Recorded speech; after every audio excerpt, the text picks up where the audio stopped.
Who is the Dalai Lama? How does the cycle of reincarnation work? And how does this process fit within the larger Buddhist tradition? We will explore all of these questions today as we unravel the story of two of the most important characters in Tibetan Buddhism and probably world religion. Welcome to Epic Tales, where we look for answers in the legends of our past. Before we can begin considering our questions about the Dalai Lama, first we need to consider another story. This story brings us to ancient Southeast Asia, at a time so lost to history that it begins to mix with ancient myth. Our story begins high up in the mountains, at an isolated summit where the son of a king lived.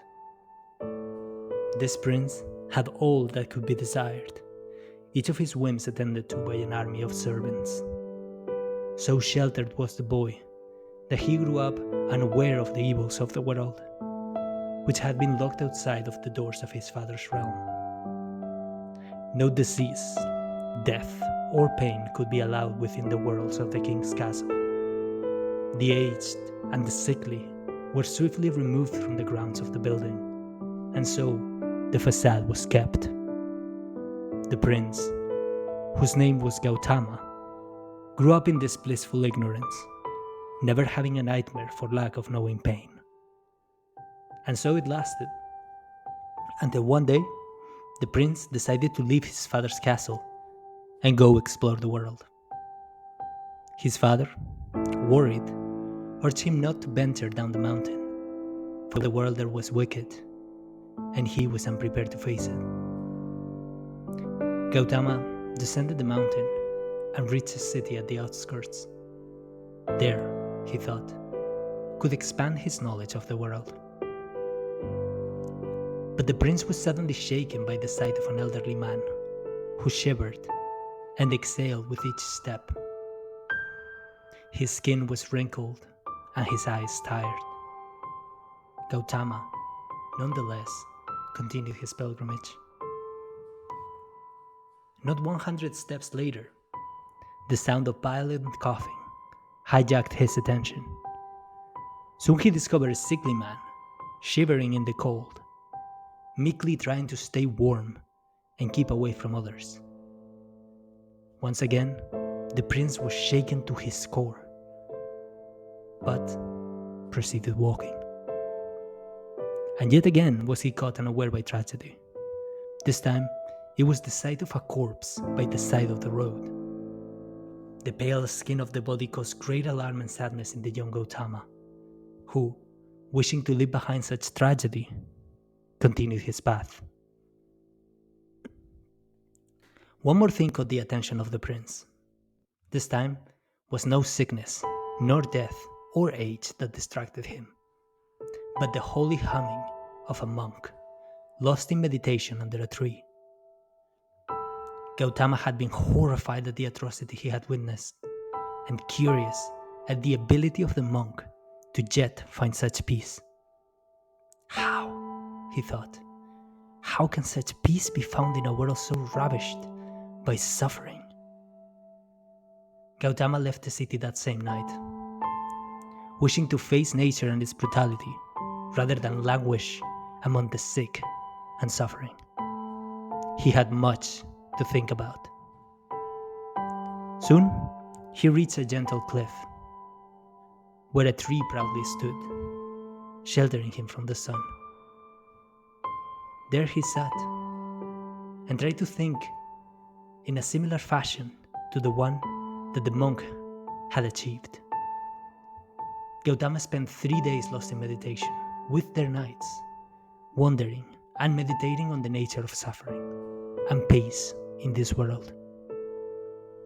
Afterwards, with a much better understanding of the place of pain in life, proceeded his path to the summit of a mountain, which he reached, and there he stood, contemplating this curious world of which he had learned so much. There he became enlightened. There he became the Buddha.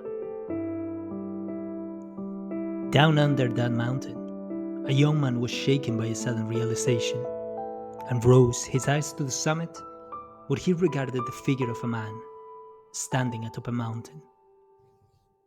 The man decided to venture to the top of the mountain in order to encounter his strange visitor. On the mountain, the Buddha and this young man met for the first time, and a connection was instantly built among them. The Buddha instructed the young man in the mysteries of pain and suffering, and the key values of stillness and detachment. And the young man drank his philosophy. He waited and meditated under a tree for a long time, gaining great knowledge, but stopping short of reaching enlightenment. So wide was his compassion and love for his fellow man that he decided to postpone his Buddhahood until he had shared the message and knowledge of the first Buddha. What happens next with this wonderful individual diverges depending on which tradition one follows. But in the Tibetan Buddhist myth, it is said that the man searched for the Buddha in his castle and asked the prince to bless his efforts of disseminating his knowledge. The Buddha did so and named the young man Avalokitesvara, whose name can be broken into three parts. Ava, which means down or under. Lok, which means to gaze or to observe and look. And Esvara, which denominates nobility or high power. Overall, across the years, many traditions have agreed that the Buddha referred to the man as the Lord who looks down at the world, meaning the Lord that is engaged with the universe of humans and wants to help them. And that is why Avalokitesvara is known as the Bodhisattva of kindness and compassion. In Tibetan Buddhism, and most other traditions of Buddhist origin, it is thought of life as a wheel and death as the prior step to reincarnation, like a circle. In Tibetan Buddhism, this process is often represented by the infinite knot that has no end or beginning. This process is the one that Tibetan tradition believed was followed after the death of Avalokitesvara, who would reincarnate as the first Dalai Lama, who would lead a new generation of Tibetan Buddhists. The young man would be selected by a variety of signs after the death of the Bodhisattva, primarily connections to his previous life. Once a boy is identified by the Lamas to be the reincarnation of Avalokitesvara, he is trained from very young on the secrets of Tibetan Buddhist myth. And then he is anointed Dalai Lama in front of other monks and lamas, becoming the official avatar of the Bodhisattva of compassion on earth. The Dalai Lama has three fundamental titles, and being identified as such implies that the boy will become the political leader of the state of Tibet, that he is solely recognized as the reincarnated avatar of Avalokitesvara, and as the highest authority on spiritual matters in Tibetan Buddhism. The current Dalai Lama is Tenzin Gyatso, currently in exile in India after the Chinese occupation of Tibet in 1949, where he continues the tradition of the Bodhisattva to teach kindness and compassion. The figure of the Dalai Lama is a powerful one, both politically and spiritually, for millions of people around the world. Not many figures are left in the world that inspire such awe as that of the avatar of compassion. Tenzin Gyatso is currently 86 years old,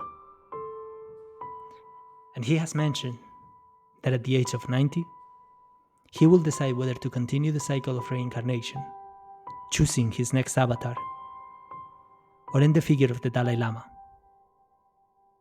forever. Thank you so much for listening to Epic Tales.